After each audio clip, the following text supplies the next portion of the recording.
پاکستان د دې شاته مقاصد څوک او هغه ټول خلک په هندستان کې په اوس وخت کې موجود دي. نو ځان سره لږ سوچ وکړئ چې پاکستان ته د کوم هیواد منسټران راغلل چې پاکستان ورته بریفینګ ورکړي. کوم یو وطن دی چې هغه پاکستان ته خپل منسټر راولېږلو؟ آیا جرمني راولېږلو؟ آیا رشیا راولېږلو؟ آیا کاناډا راولېږلو؟ امریکې راولېږلو؟ چا هم نه دی رالیږلی. ټول منسټران هندوستان ته لاړل د بریفینګ لپاره. اوس د خواجه آصف صاحب بیان پر راغی. د خواجه آصف صاحب بیان چې دی هغې زمونږ ټول موقف غرق و تباه کړو. ویل یې چې او دا 13 کالونه مونږ دا ترهګري کړې ده، د امریکې په خوله هم کړې ده، برطانیې په خوله هم کړې ده، خو کړې هم دا زمونږ لاس کې ورسه. نو دا اوس دونه سینسټیو وخت دی چې مخکې که هر قسمه فیصله منځته راځي، د سند تاس معاهدې، د شمله معاهدې یا دا فوجونه یو بل ته مخې ته کېږي، نو په بین الاقوامي سطح باندې به زمونږ ملګري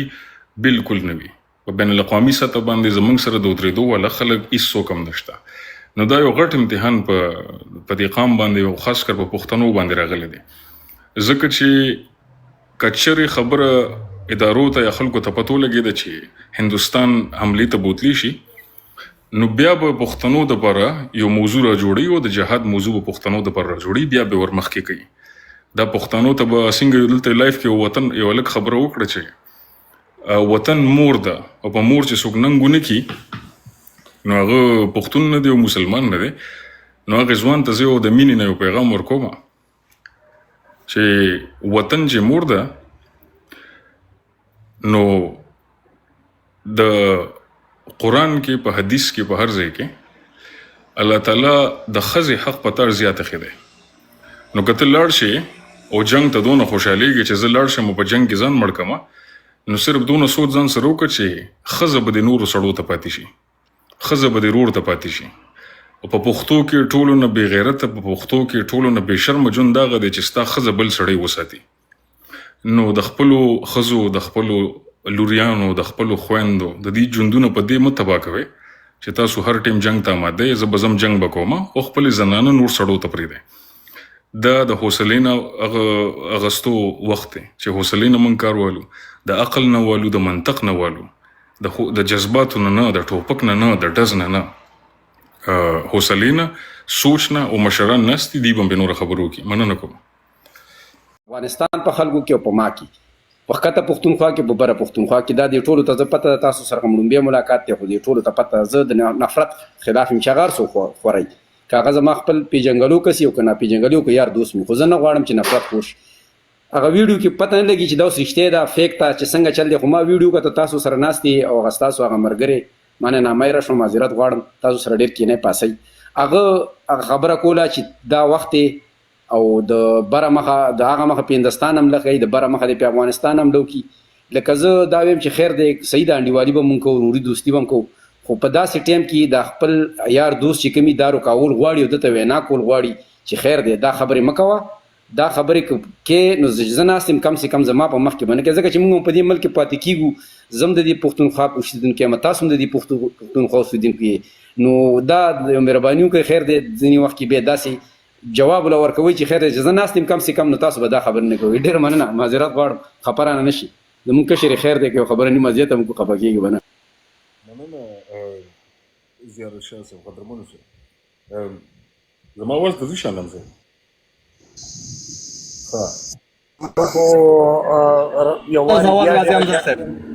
یو منټ شاهنام خان، ډېره زیاته مهرباني چې تا یو وارې بیا زه راوستم. 800 څه لږ کسان موږ ګوري،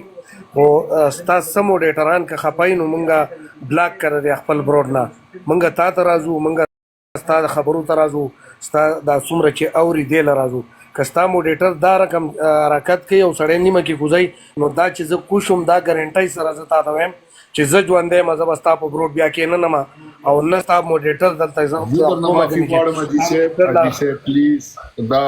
نن زموږ ټاپک باندې خیر زه درنه معافي غواړم، کار چا کوس کړی زه درنه معافي پرون هم دا چالو کړ، نن هم ستا ډېره مهرباني ما ته کړې. نه به کېږي جی حمزه صاحب، سوري تاسو خپل دغه جاري وساتئ. ډاکټر عثمان صاحب خپل خبرې ته اشاره وکړه چې د مشرانو د کاروان اواز هم کلیر نه دی، اواز هم کلیر نه دی. نن غږ خو سلو دی لږ غږ خو لږ سلو دی همدا نه صحیح دی زما आवाज اوس ټیک دی جی اوس ټیک نو ډاکټر عثمان صاحب دلته وختي یو خبرې ته اشاره وکړه چې د چارواکو کومې کړنې وي په تېر وختونو کې کوم د چې خواجه آصف صاحب اشاره وکړه په دې انټرویو کې وی چارواکه په هغې باندې ډېر خپېمانه دي دا ډاکټر عثمان صاحب دلته وایي چې زمونږ مشران په هغې ډېر خپېمانه دي نو زه په دې باندې غواړم چې پښتانه په دې یو خبره پوه شي چې خپېماني څه ته وایي صرف په دې ځان کو مایک جوړېدلي لګېدی دی ما ته شور راځي یا که زما مسله ده دا چې څوک هم راځي کایندلی مایک بندوي پلیز نو زه به دې باندې وړوکې غوندې تاریخ درکړم په ځوانان دې پې سوچ وکړي که ضمیر اجازت چاته ورکولو نو تحقیق یې خپل وکړي او که مثال زه غلط وم او یا مې پکې رانه څه دروغ وویلی شول نو زما اصلاح وکړو د روس راتلو سره افغانستان ته دا جنگ یوازې په دې باندې نه کېږي چې دلته ځوانان ټوپک والي یا افغانستان کې ځوانان ټوپک والي لاړ شي او وجنګېږي د دې دپاره پوره مشینري پکاري جنگي مشینري ورته وایي مشینري نه زما مطلب ټینکونه نه دی مشینري نه زما مطلب جزونه نه دی مشینري مطلب پوره آرکیټیکچر دی د جنگ چې جنگ دپاره نظریه برابر شي نظریې نه پس ټریننګ کیمپونه برابر شي ټریننګ کیمپونو نه پس د وسلې وشي چې وسله په کومه لار راځي د وسلې دپاره پیسې نو پاکستان کې پوره انفراسټرکچر د جنگ دپاره تیار شو هغه انفراسټرکچر څه شی و هغې کې مدرسې جوړې شوې د سعودي په فنډینګ باندې سعودي پیسې رولېږلې زموږ پښتونخوا کې ځای په ځای مدرسې جوړې شوې که د چا یقین نه راځي نو د خیبر پښتونخوا بیورو اف سټیټسټکس هغې نه تاسو ریپورټ راوالی چې د روس د جنگ نه مخکې په خیبر پښتونخوا کې څو مدرسې وې د روس د جنگ نه پس په خیبر پښتونخوا کې څو مدرسې جوړې شوې او د هغې مدرسو فنډینګ بیا ریسرچ وکړي چې د مدرسو فنډینګ د کوم ځای نه شوی دی هغه مدرسې ته پیسې به د کوم ځای نه راتلې نو دا دوه سوالونو باندې تحقیق وکړئ او دا انفراسټرکچر په پښتونخوا کې تیار شو کیمپونه مو لګېدل مدرسې هم جوړې شوې نظریه د جهاد شروع شوله مولیانو تبلیغ شروع کو د جهاد د ټوپکو دښمن راغلی دی کمیونست راغلی دی پوره یو سیستم تیار شو هغه سیستم به بیا کس تیارولو ذهن به ولا برابرولو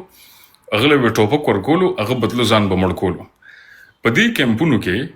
اوتاقونه کمرې جوړې شوې په هغه کمرو کې به په دیوال باندې د جنت پینټینګونو دا که تاسو ځوانانو کتلي یا نه کتلي زه به درته به وښیم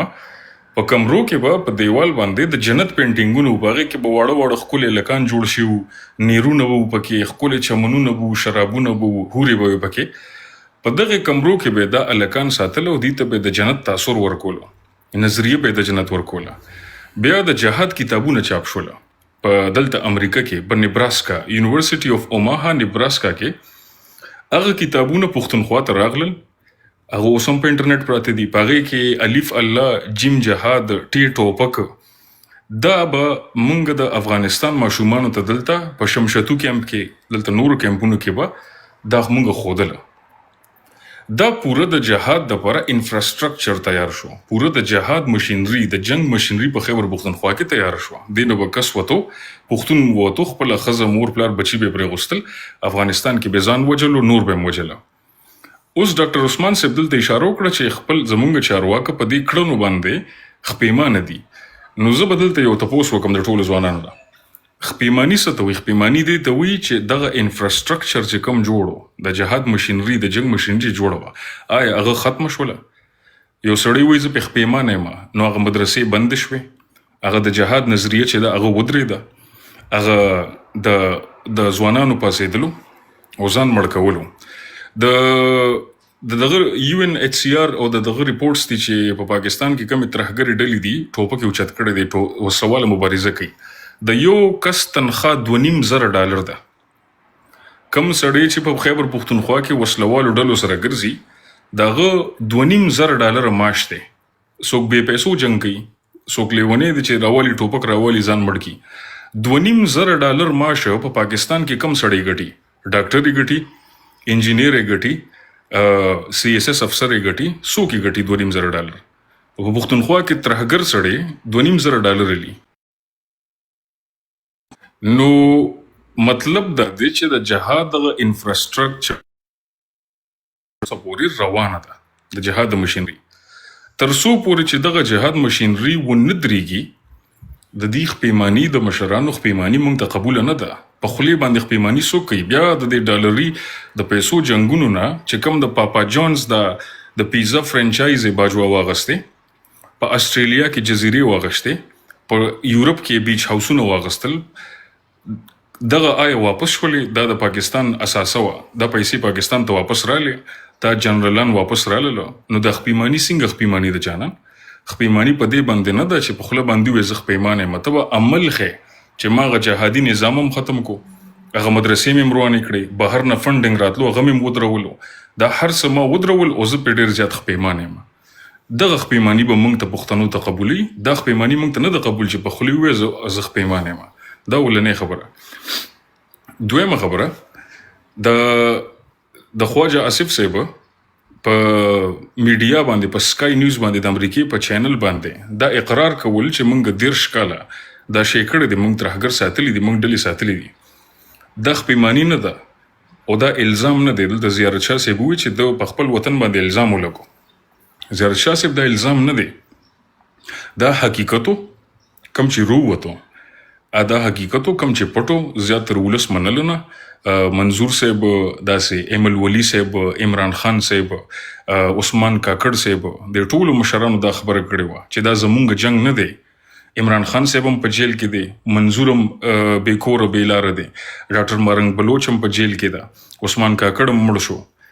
د ټولو مشرانو دا خبره کړې وه چې دا زمونږ جنگ نه دی، دا پردی جنگ دی، دا په پیسو باندې روان دی. نو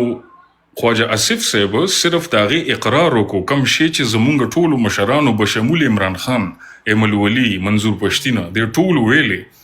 خواجه آصف صاحب صرف د هغې خبرې اقرار وکړو، الزام یې نه دی لګولی. زمونږ د مشرانو د خبرو تایید یې وکړو. دلته به بعضې ځوانان د عمران خان پلویاني، بعضې به د منظوري، بعضې به د مرنګ بلوچي، بعضې به د عثمان کاکړي، بعضې به د محمود خان چکزی وي. د ټولو مشرانو به دا خبره کوله، خواجه آصف د هغې اقرار وکړو په انټرنیشنل میډیا باندې. نو دا نه خواجه آصف الزام لګولی دی په پاکستان، دا اقرار وکړو. او دویمه خبره، دا خپېماني نه ده چې په خوله باندې پاکستان حکومت یا د مشرانو وي چې موږ خپېمان وو. دا خپېماني به داسې وي چې کله دا جهادي نظام ټول جوړ دی په پښتونخوا کې، مدرسې جوړې دي، فنډنګ روان دی، دا ترهګرې ډلې $2.5 معاش لي، چې دا هر څه ودرېږي نو موږ به وایو چې دا خپېماني ده. تر اوسه پورې ترهګرې حملې روانې وې، هر څه کېدله، خو کله نه چې پښتونخوا ته د ماینز اینډ منرلز اکټ 2015 رامخې ته شو، ترهګرې حملې ټولې ودرېدې. د ولس په ځمکه باندې جنګ راوستل ځکه ضروري و چې چاینا، چین چې دی، په امریکې باندې دا ټول معدن بند کړله. د امریکې او د چین تجارتي جګړه روانه ده. نو امریکې ته چې کله معدن پکار شو، معدنیات پکار شو، د امریکې یو سینیټر راغی پاکستان کې، د معدنو باندې کانفرنس وکړو، معدنیاتو باندې. کانفرنس نه پس ډایرکټ پاکستان حکومت ماینز اینډ منرلز اکټ 2025 روباسلو د پښتونخوا معدن دپاره، او ټول جنګونه دلته ودرېدل، ترهګرې ډلې خاموشه شوې، هر چا ټوپک یې کېغوستې. نو دا خپېماني نه ده، مطلب دا سلسله تر اوسه پورې روانه ده او دا سلسله به روانه وي. خپېماني به زه د پاکستان د چارواکو وله ومنم چې دا سیسټمونه ودرېږي، دا جهادي نظام ودرېږي، دا مدرسې ختمې کړي، دغه کتابونه چې د جهاد ښودلې کېږي، دغه معاش چې ورکړی کېږي،